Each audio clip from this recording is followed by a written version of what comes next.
The process outlined this evening by Councilman Ross is one possibility. It's one of several possibilities. So, for example, the concern about delays in response to motor vehicle collisions. Like I said, one option is what was outlined for you just a few minutes ago. Another option is that through the next 6 months, when we're starting up and refining our operational policies and procedures, which obviously would have to be done in conjunction with Major Conroy and his staff, those discussions get fleshed out. So, for example, for a motor vehicle collision, there is no reason for us to do a caller interrogation. Once we find out it's a motor vehicle collision, we push the caller immediately at that point.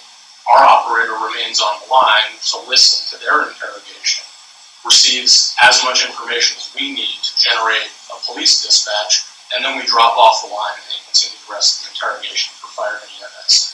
So there are different permutations of the call transfer, and again, I can't tell you how it will work for sure because those discussions haven't been had.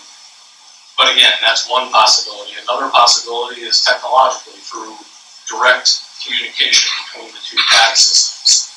Those interfaces don't exist today, but both vendors are capable of providing an interface. So, for example, and again, this is just a possibility, the conversations have not been had. ChatComm could potentially process 100% of the call volume, including fire and EMS. At the point at which those calls are ready for dispatch, they would transfer electronically from our CAD system to the appropriate dispatch console within the DeKalb County Center.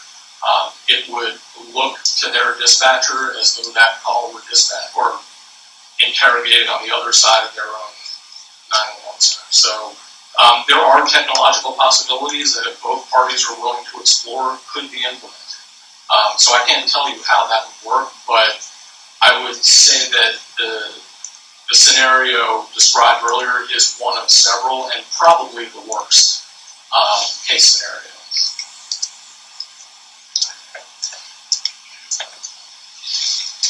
Thank you very much for your comments. So I appreciate that. I know we have a first-class operation. The first thing I'll do is stipulate that your police service will be enhanced. But many of the things you're talking about there are services that you're not going to provide us. The fact that you're not going to provide us anything to do with like EMS or not going to be providing us any of the services that have to do with fire. All the things you're talking about, Smart 911, really don't apply to our situation because you're not talking about the EMS part of the scenario here. You're going to be handling the police as it stands now. Your person stood in front of us 2 weeks ago. I was under the impression that you were going to go CAD-to-CAD until 2 weeks ago. 2 weeks ago, your person stood here and said, when a call comes in, we're going to simply push a button and do exactly what I described tonight. That is, the call is going to be transferred to DeKalb County 911. That's when I started looking into this whole scenario. All the things you talk about, certainly they're possible. It's possible for me to go to the moon. It's possible for me to go to the moon. But the likelihood of that occurring is not going to happen.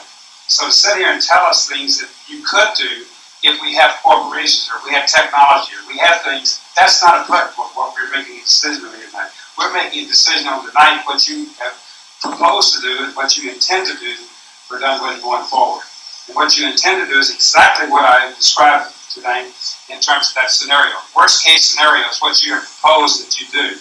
That call be transferred over to the CAD 911 and handled there. That you would answer the call and simply push the button to get to that point.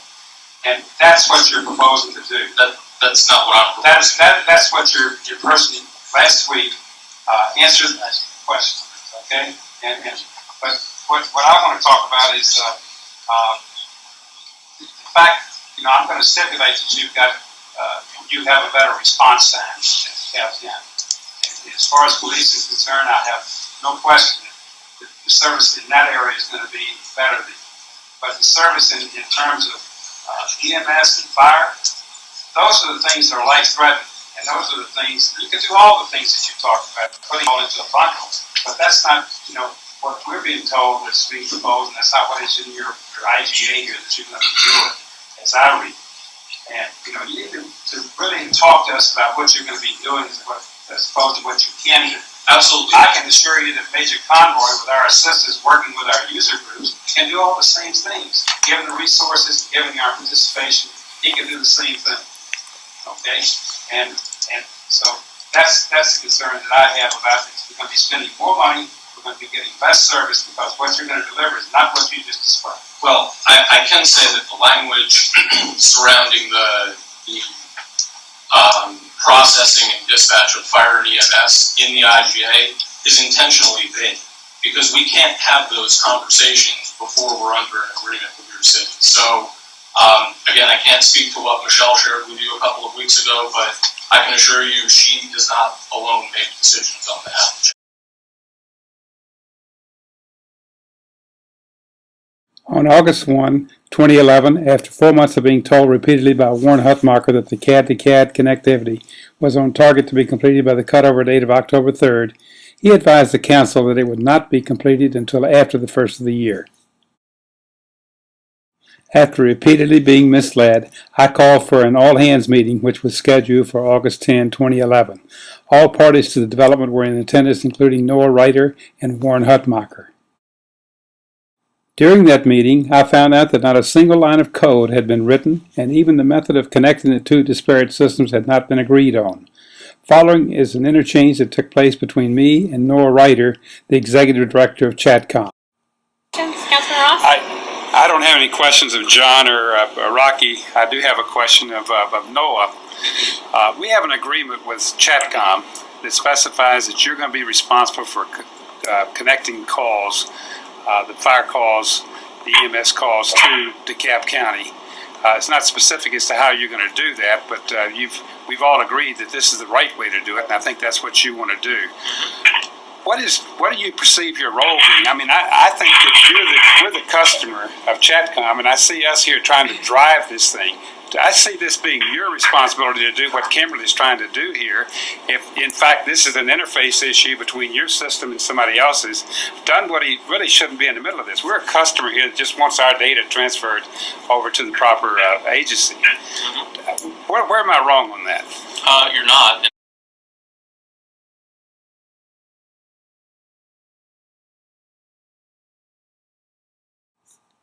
The authority shall provide Dunwoody citizens 911 service at the same service level matrix provided to the citizens of Sandy Springs and Johns Creek, unless there is an agreement between the parties to do otherwise. No known written agreement exists providing that the level of service shall be different than the services provided to Sandy Springs and Johns Creek. Without the completion of the CAD-to-CAD interface, all fire and EMS calls are transferred using the one-button transfer, which is not equal to the level of service provided to the other cities. At the present time, DeKalb County provides fire, rescue, and emergency medical services, or EMS, to Dunwoody. All calls for fire, rescue, or EMS shall be transferred to DeKalb County's PSAP for dispatch of appropriate fire and EMS resources. The DeKalb 911 Center has two functional departments, call taking and dispatch. All Dunwoody fire and EMS related calls are transferred to the call taker, where the caller is first interrogated and then the call is transferred to dispatch. The CAD-to-CAD interface will allow the call to be transferred to the dispatch department as specified in the IGA. The authority shall design, procure, install, configure, test, make operational, and refresh all required technology systems and equipment to support the integration and provisions of the equivalent level of technology services as received by Sandy Springs and Johns Creek to Dunwoody. The authority shall provide 24 hours a day, 365 days a year support and operation of those technology systems through combination of on-site staff, resources at other locations, and vendor support agreements. The authority will make every effort to implement technology configurations that are highly reliable and avoid single points of failure whenever reasonably possible. Why is ChatComm not being held responsible for meeting the commitments of the IGA?